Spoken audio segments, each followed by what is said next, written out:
Bonjour à tous, ici là Kadi Chocoté Floria. Aujourd'hui, nous commençons avec un nouveau sujet, c'est-à-dire les Raspberry Pi. Un Raspberry Pi, c'est tout simplement un ordinateur à la taille d'une carte de crédit. Et comme tout ordinateur, il possède deux grandes parties qui sont le hardware et le software. La partie hardware est composée des éléments de base qui seront l'unité de calcul, le processeur, la mémoire interne et les périphériques d'entrée-sortie. Sur cette image, vous avez un symbole d'une carte imprimée de Raspberry Pi. La particularité d'un Raspberry Pi peut être liée au fait que sur sa carte, nous avons directement les broches qui vont permettre d'interfacer le monde réel avec la programmation, par exemple, de ces broches pour interconnecter avec d'autres équipements électroniques. Ça, c'est en ce qui concerne le hardware. Le software est principalement un système d'exploitation qu'on installe sur le Raspberry Pi pour pouvoir l'utiliser. C'est, comme on le dirait bien en informatique, l'interface homme-machine. Parce que c'est ce système d'exploitation qui va permettre que nous ayons une interface graphique ou une interface en ligne de commande qui va nous permettre de dialoguer ou de communiquer avec la partie matérielle. Nous avons le système d'exploitation par défaut, la plus grande partie des systèmes d'exploitation sur Raspberry Pi sont open source, c'est-à-dire gratuits, ouverts et possible de modification du code source. Bon, nous allons évoluer aujourd'hui, et ça c'est un petit rappel, nous allons évoluer aujourd'hui avec l'installation proprement dit de l'OS, c'est-à-dire un Raspberry Pi OS sur l'équipement proprement dit. Et pour ce fait, nous avons donc besoin de plusieurs éléments qui vont venir s'imbriquer sur cette carte. Les éléments qui vont venir s'imbriquer sont les éléments usuels d'un ordinateur. C'est-à-dire, nous aurons besoin comme les ressources pour pouvoir faire ce travail qui seront un écran pour pouvoir peut-être afficher l'interface, un clavier pour pouvoir connecter sur les ports, par exemple USB qui seront disponibles, ainsi que une souris, un adaptateur 5 volts, 2 ampères. De général, c'est mieux de prendre l'adaptateur officiel fourni par le fabricant.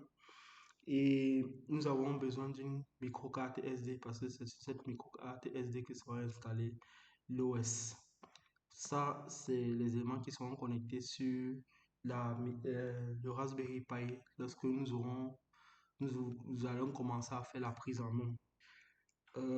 Continuons donc avec l'installation de l'OS proprement dit. À ce moment, nous aurons besoin que de deux éléments fondamentaux, trois éléments, autant pour moi, qui seront un ordinateur, une connexion Internet et une micro-carte SD, probablement un adaptateur de micro-carte SD pour pouvoir le connecter directement à l'ordinateur.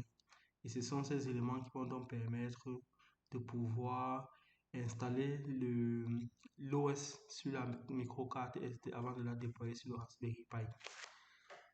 Ceci dit, continuons dans notre travail. Pour l'installation de Raspberry Pi, comme je viens de le mentionner, la première étape consiste à avoir sa micro-carte SD et la connecter sur son ordinateur. Bon, là vous avez un modèle, c'est le SanDisk Ultra avec 16 Go de capacité interne de stockage. Le deuxième élément, nous allons donc nous connecter sur Internet. Nous allons partir sur la page, comme c'est mentionné ici, là, raspberrypi.com.software. Vous pouvez taper directement sur Google Raspberry Pi Software et ça va vous proposer le lien pour aller sur la page officielle de Raspberry Pi. Lorsque vous arrivez sur la page officielle de Raspberry Pi, vous aurez l'interface présentée à l'image. Et cette interface va vous permettre de avoir les outils pour pouvoir télécharger les outils pour pouvoir travailler. On a proposé, comme vous pouvez bien le voir, le logiciel que vous voulez télécharger en fonction du système d'exploitation. Est-ce que c'est Windows, est-ce que c'est macOS, est-ce que c'est Linux. Lorsque vous avez sélectionné votre système d'exploitation, par exemple, dans notre cas, ce sera le cas de Windows, il va vous proposer de télécharger, d'installer un Raspberry Pi Image. C'est le Raspberry Pi Image qui est le logiciel qui va permettre de pouvoir graver le l'OS, le ROM directement sur la carte micro SD. Et lorsque le logiciel va vouloir s'installer, vous aurez donc cette image. Lorsque vous allez cliquer donc sur le setup qui va dire Welcome to Raspberry Pi Setup. Et c'est ce logiciel qui va prendre le relais pour la suite. Lorsque l'installation bon, le téléchargement sera complété ainsi que l'installation sera complétée, vous aurez cette image qui va apparaître à l'écran, ce Raspberry Pi Image, qui va vous proposer maintenant de choisir le type de système d'exploitation OS que vous voulez installer sur votre microcarte SD. Et à la suite, vous pourrez choisir le storage, donc c'est-à-dire l'emplacement. Vous cliquez sur le premier élément qui sera Choose OS pour sélectionner la version ou la version de l'OS que vous voulez installer. Parce que lorsque vous serez connecté sur Internet, vous aurez plusieurs versions à votre choix. Et lorsque vous choisissez une de ces versions, comme c'est le cas à l'image, la première version est souvent la plus recommandée, donc Raspberry Pi OS. Bon, ça c'est pour les 32 bits. Les nouvelles versions vont probablement supporter le 64 bits. Nous avons les Raspberry Pi Others, c'est-à-dire les Raspberry Pi qui n'ont pas d'interface graphique. Nous avons des systèmes distribués, par exemple, vous voyez, Media Player, Kodi.os, émulateur de Emulation and Game OS. Donc, il y a plusieurs versions que vous pouvez installer sur votre Raspberry Pi, plusieurs versions d'OS. Et à la fin, vous aurez la possibilité, d'après avoir choisi l'OS, de choisir directement le storage, c'est-à-dire l'emplacement, la microcarte SD sur laquelle cela doit être gravé. Et vous aurez donc un message comme celui-ci. Quand vous aurez connecté peut-être la carte SD, l'emplacement où elle va, où cela se trouve. Ok, ceci dit, c'est la première partie qui consiste à installer sur la microcarte SD. Durant l'installation, il y a la possibilité de faire certaines configurations. Et les configurations qui peuvent être faites durant l'installation sont les configurations liées par exemple à la configuration du Wi-Fi, le SSH, le nom de hostname et bien d'autres. Bon, cette interface, pour y accéder, vous voyez, on dit si vous êtes sur Windows, vous allez appuyer CTRL-SHIFT-X. C'est ça qui va ouvrir cette page. Et dans cette page, vous voyez Image Customization Option. On dit session only. Donc pour cette session, vous pouvez faire quoi? Désactiver le overscan. Vous pouvez configurer, comme j'ai parlé, du hostname et le SSH. Voilà quelques configurations de base par exemple qui peuvent être faites dans le nom de l'eau. Ça va s'appeler Raspberry Pi. Et le SSH, vous allez lui donner un nom. Par exemple, dans notre cas, le username, ça sera Pi. Et vous allez définir le mot de passe. La configuration du Wi-Fi, quand vous allez cliquer dessus, vous allez avoir une interface pour configurer le Wi-Fi. Lorsque tout cela, ces configurations sont faites, vous pouvez valider. Lorsque vous allez valider, vous allez avoir la possibilité maintenant de configurer,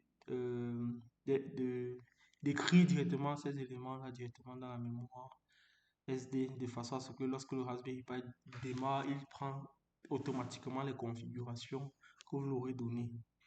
Et là, pour le faire, vous allez juste cliquer sur le bouton Right, le dernier bouton tout à droite. Et lorsque c'est le cas, vous allez attendre quelques instants. Le temps qu'il commence à écrire sur la micro-carte SD. Et pour le faire, je tiens à rappeler que ça, c'est un OS qu'on est en train d'installer. Donc, il n'y a pas possibilité de partager du contenu sur cette carte SD avec l'OS. Lorsqu'il va vouloir commencer l'installation, initialement, il va toujours demander de formater la carte SD pour pouvoir réécrire le système sur tout l'emplacement disponible.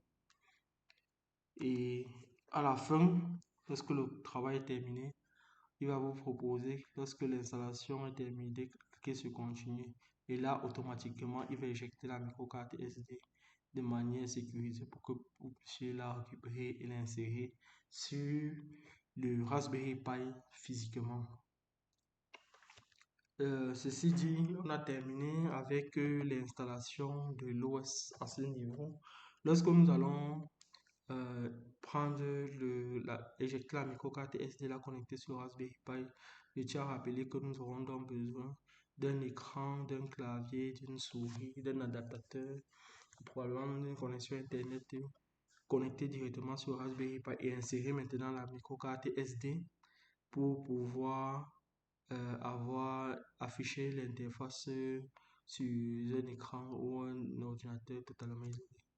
Et vous pouvez avoir quelque chose comme ceci sur le nouvel écran. Si vous avez installé fait une installation graphique, vous aurez dans un bureau exactement comme un ordinateur classique avec les icônes et autres en fonction de la version que vous aurez installée.